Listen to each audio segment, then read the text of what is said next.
Et maintenant, nous partons au Maroc. À l'origine de ce reportage, une histoire qui a révolté une partie de la société marocaine. Il y a un an, Amina, 16 ans, violée et qui avait été mariée de force à son agresseur, s'est suicidée. Le cas d'Amina est loin d'être isolé. Dans ce pays, une loi protège les violeurs. C'est l'article 475 du Code pénal qui permet à l'agresseur d'échapper à la prison s'il épouse sa victime mineure. Au cœur de ce carnet de voyage d'Anouk Burel et Nicolas Oher, il est question de la place des femmes dans la société marocaine, de leurs droits et de leurs conditions. Un reportage très dérangeant. Anouk Burel viendra nous donner d'autres informations sur ce plateau en répondant aux questions de Guylaine.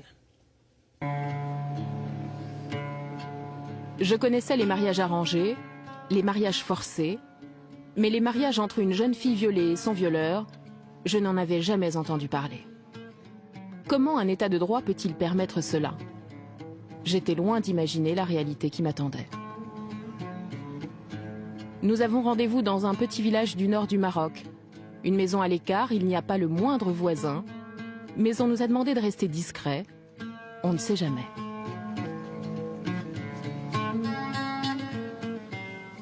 À l'intérieur, l'atmosphère est lourde en cuisine. J'apprends que cela fait des semaines que cette mère ne sort plus de chez elle, depuis que sa fille, Nawel, a été violée par un jeune homme du village.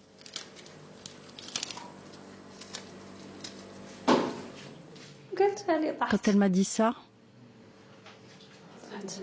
je me suis écroulée. J'ai dû m'asseoir et je me suis dit que ma fille était perdue, qu'elle n'allait pas se marier. J'ai marié toutes mes filles. Et la dernière, celui qui a fait ça, je ne lui pardonnerai jamais.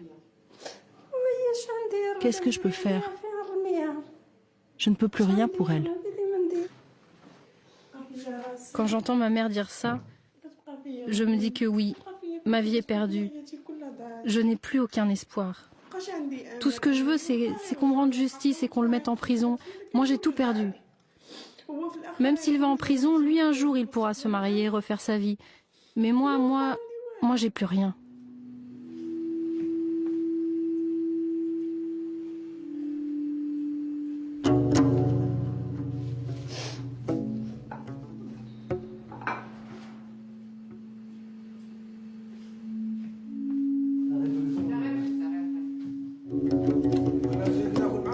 Dans la pièce d'à côté, voici le père de la jeune fille à gauche et un voisin de passage.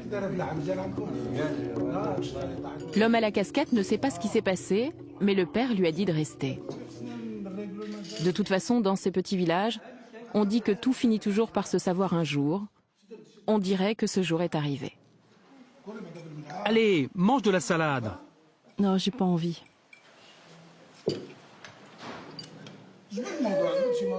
Ne pleure pas.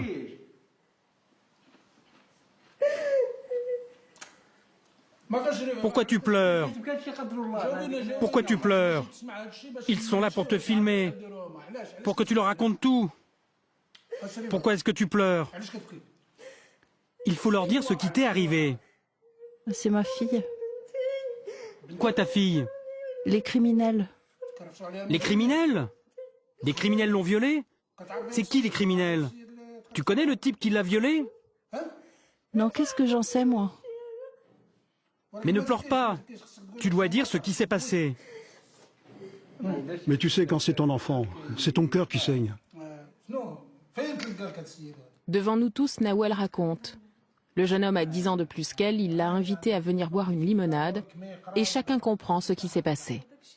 Nous l'écoutons dérouler ce drame qui n'est pas seulement le sien, mais celui de toute sa famille désormais. Je ne me suis pas fâché contre elle parce qu'elle était déjà dans l'embarras. Je ne voulais pas l'accabler. Et de toute façon, c'était trop tard. Mais oui, c'est une honte. Une grande honte. Dans la religion, on n'accepte pas ça. Et toi, est-ce que tu as honte? Oui, j'ai honte. Je n'ai plus la même valeur qu'avant.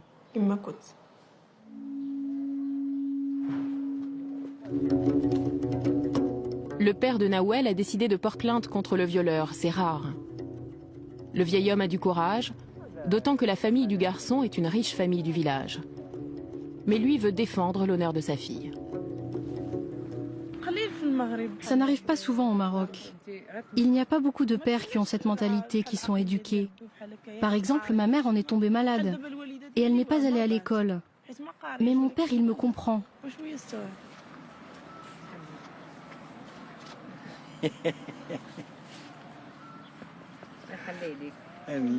Je lui souhaite le meilleur. J'espère qu'elle aura des enfants. On peut dire que Nawel a de la chance. Son père ne veut pas la marier avec son violeur. Peut-être parce qu'il a entendu parler, lui aussi, du triste destin d'une jeune fille de son âge, à plusieurs kilomètres d'ici.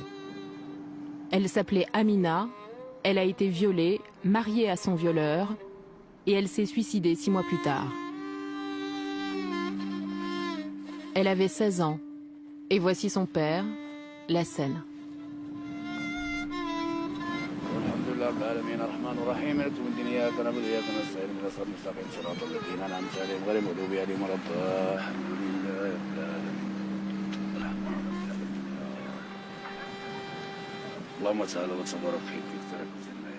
C'est la tombe d'Amina Filali, ma fille.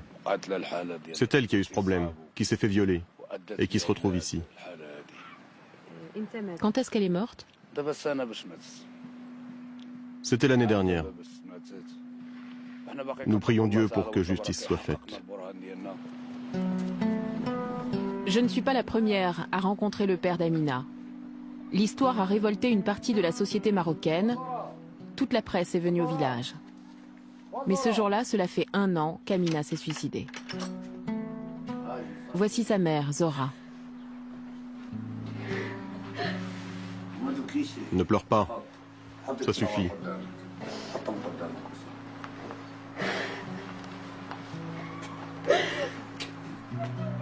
Ne pleure pas. Arrête de pleurer. Zora pleure sa fille et maudit la justice de son pays.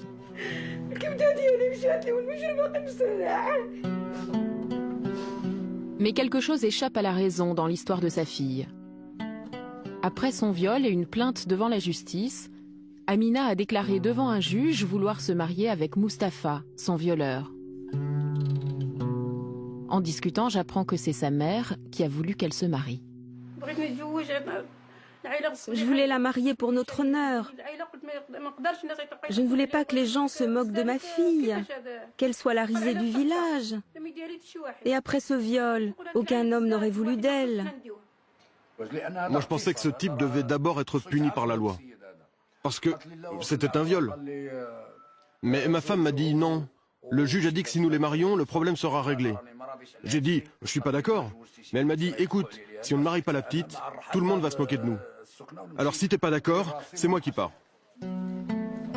Même s'ils ont voulu la marier, pour Lassen et Zora, c'est Mustapha le violeur qui est le seul responsable de cette tragédie. Au village, on appelle cette histoire le problème. Et le problème fait encore parler de lui. Si bien que le viol des jeunes filles est devenu un sujet de discussion pour les hommes du café. Et devant le père d'Amina, ils pensent tous pareil que lui. Mais quand il y a un viol, est-ce que le mariage est pour vous une solution?